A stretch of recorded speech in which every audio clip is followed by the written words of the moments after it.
This is Excel. You can see that it's pretty similar to Word. We have menus across the top and then we have a ribbon here. You can see that we have letters across the top, these are called columns. Numbers down the side, these are called rows.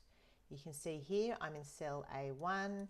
If I change that to J5, you can see that the little green box moves to J5. We're going to go back to A1. Excel is used to do maths. So for example, if I put an equals sign here and then do 2 plus 2, you can see that it equals 4. Up here, this is what we call the formula bar. You can see here it pops up with the formula bar. We call this the formula bar because it's where we can see the formulas. I can also do subtraction. I can do division. Well, I forgot my equal sign. It won't work without the equal sign. And I can also do multiplication. So you can see here, it's actually just a massive calculator. You can see here that the plus sign is what you expect, the minus sign is what you expect, division is the backslash, and multiplication is an asterisk. We can also do other things in Excel.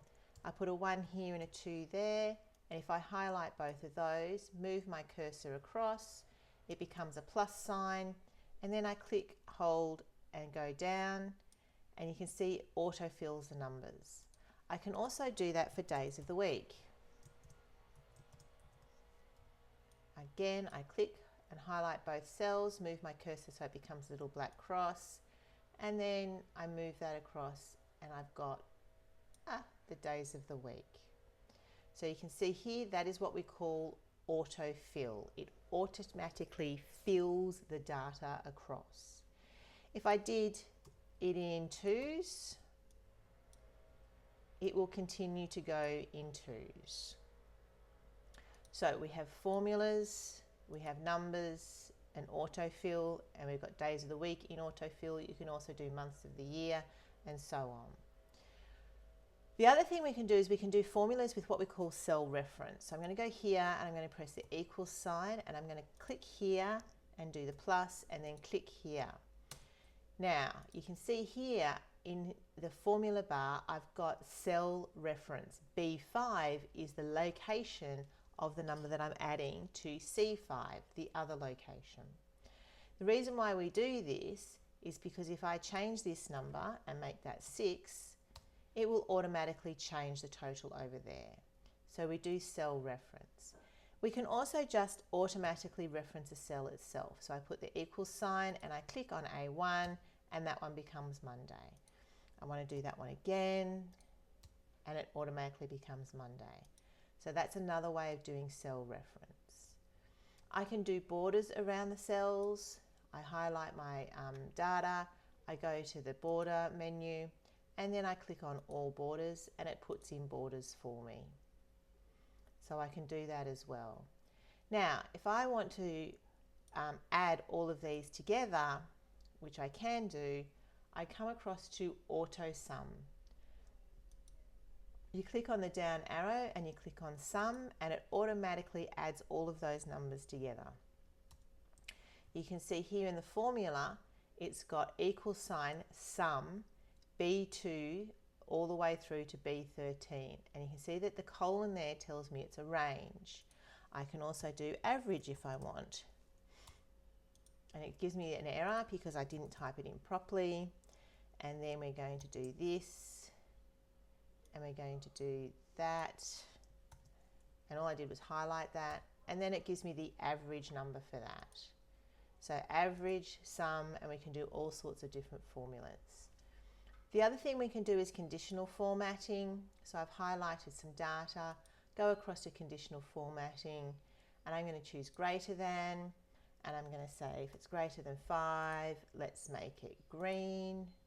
And I click on OK, and now every number over 5 becomes automatically green. We call that conditional formatting. So we've got our borders, our conditional formatting, and our auto sum. And when we highlight a couple of cells, we can do autofill. Lastly, we can select all our data and we can format it as a table. It's telling me the range. It's also saying my table has headers. Yes, I want that to be the top row, the header row, the row that's at the top of the document. So then I'm going to click on OK, and you can see here it's automatically made these different colours. You can see that the conditional formatting though overrides the formatting of the table. The other thing we can do is we can highlight numbers, and we're going back to the Home tab, and I can turn them into dollar signs, and it automatically turns them into dollar amounts instead of being straight numbers.